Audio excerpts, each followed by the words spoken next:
Do you actually work for ICE? No, not at all. Nope. Explain the outfit. It's $29.99 on Amazon. I would recommend buying a small if you're my size. This one's a little too loose for my liking.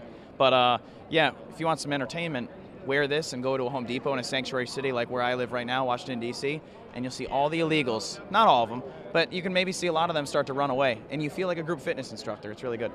And you actually think that's funny? I think it's hilarious, absolutely. What's not funny is them illegally... There you have it, everybody. You know, at first I thought the jacket was a dark joke, but no, that seems to be a very cruel human being. And you know, it reminds me of this meme. We all know the kid who's like, yeah, man, I have really dark humor. And his dark humor is just racism or cruelty towards minorities. One of the worst people I've seen here at CPAC, and that's saying something. Appreciate it. Yeah, so friends of the show, The Good Liars, went to CPAC to see what Trump supporters have been up to, and I want to react to some clips for the first time with you guys. Some clips of The Good Liars and other friends of the show. People like James Carville, who says the Trump admin will collapse within 30 days, so make sure you drop a like. Make sure you subscribe. You know, this says, hey Adam, I thought I was subscribed, but it turns out I wasn't this whole time. Good luck on 1 million, so make sure you're subscribed. We're very, very close. And let's check out this clip of James Carville, who predicts the Trump admin collapses within 30 days. He said this on the 24th of February. This is what I believe. I believe that this administration, in less than 30 days, in the midst of a massive collapse, and particularly a collapse in public opinion. Well, it's collapsing right now. We're in the midst of a collapse. This is the lowest approval, not even close, that any president has ever had at a comparable time. Again, that's a provable fact.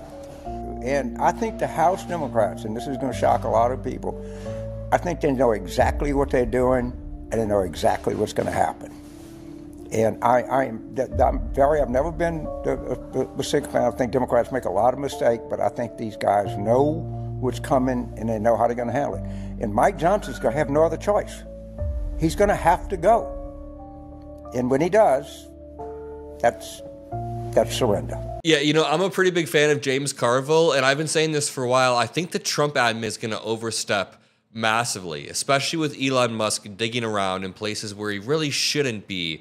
He's going to overstep, Trump is going to overstep, and the distractions are going to wear out. I mean, prices aren't going to go down, and Trump's going to try to desperately dominate the news cycle. But let's check out this clip. If the Trump admin doesn't collapse over the next 30 days, or over the next few months, or even before the midterms, this lady seems to be down to vote for a third term. So you would vote for Donald Trump in a third term?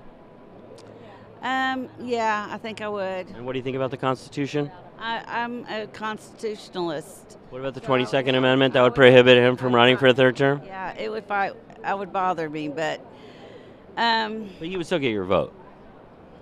You would still get my vote. I mean, I know this is a funny video, but it really is a microcosm of the Republican mindset and the type of mindset that would lead us directly to a third Trump term. I don't want to overanalyze what is just supposed to be a funny 20-second video, but for real, these people will justify anything, and this is the type of justification that Mitch McConnell used for years until he just recently realized somehow that it's a little bit too late and Trump is actually on the side of Russia and does not care about the Constitution. But they would vote Trump in for a third term, and they would justify it every step of the way. You know, I'm in a group chat with some Trump-supporting friends from high school, and every time something comes out that Trump did, no matter how indefensible, it could be him tweeting something out about blatantly wanting to violate the law and the Constitution, like the Napoleon quote, and they're just like, oh, you know, they justify it. They bend over backwards to justify it and say that it's part of Article 2, and we spend hours arguing about it. But take a look at this argument. I want to show you a few more clips of what Trump supporters have been up to over the past week or so. He would not rule out using military force to forcibly take the Panama Canal.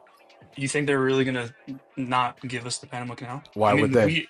Because it was our canal to begin with. But we gave it away. That doesn't matter. It belongs to us. No, it doesn't. We gave it away. Does that mean that the French can roll down the streets of the French Quarter and take New Orleans because they built New Orleans? Does that mean that the British can go and walk down the streets of Boston because they built Boston? That's part of the U.S. Why is that? The United States. Why is that? Why? Because those countries don't own it anymore. I mean, if they want to by force. So if they want to try. So it would be warmongering for one to. Sorry to cut off the video, but these Trump supporters, again, will bend over backwards to justify what he's saying.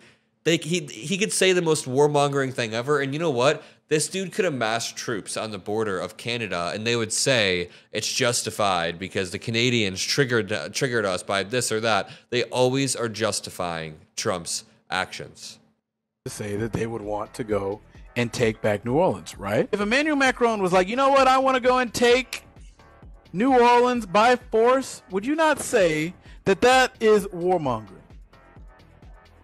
I mean, yeah, I think it would be warmongering, but if they wanted to try that, then we would have to obviously. So, how are you saying it's not warmongering? I was Trump asking how wants to go and take the Panama Canal by force. Regardless of that, I want to talk about. No, regardless of that, I want to talk about. No. There is no regardless of that. You got cooked. You got cleared. You have no idea what you're talking about. Solid clip from friend of the show, Isaiah. Let's finish off with this clip from Dean Withers. Again, make sure you're subscribed to the channel. Make sure you drop a like. I'm surprised I even have to explain this, Kevin. Are you being serious?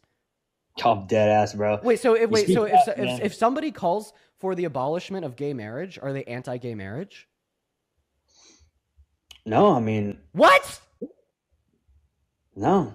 What? I mean, wait. I want you to listen to that question again. If somebody calls for the legal abolition of gay marriage, are they against gay marriage? Well, shit, brother. You got me there. So answer the question, please. I mean, yes. Okay, which makes them anti-gay marriage, right? Right.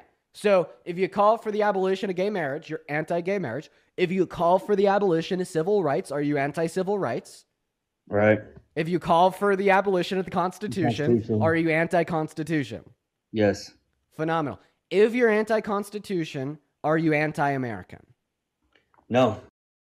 I guess that's what Trump supporters have been up to. You know, they haven't changed despite taking power. I'm a little bit sick, so I thought I'd just go through some clips with you guys. Check out some stuff from James Carville to the Good Liars. And, you know, some of these Trump supporters are pretty cruel. I guess there are probably cruel people on both sides, but I feel like people on the right, the far right, tend to lack empathy for any sort of minorities, use them for scapegoats. And if this guy is serious, if this guy is seriously doing this, that's incredibly, incredibly wicked. But I've been working on some really cool projects behind the scenes related to debates. Some really high-profile figures will be coming in. We'll be doing in-profile debates. I'll be having clips. As we hit 1 million, I hope to hyperdrive the quality, the production. It should be great, and it's all because of you guys. So thank you.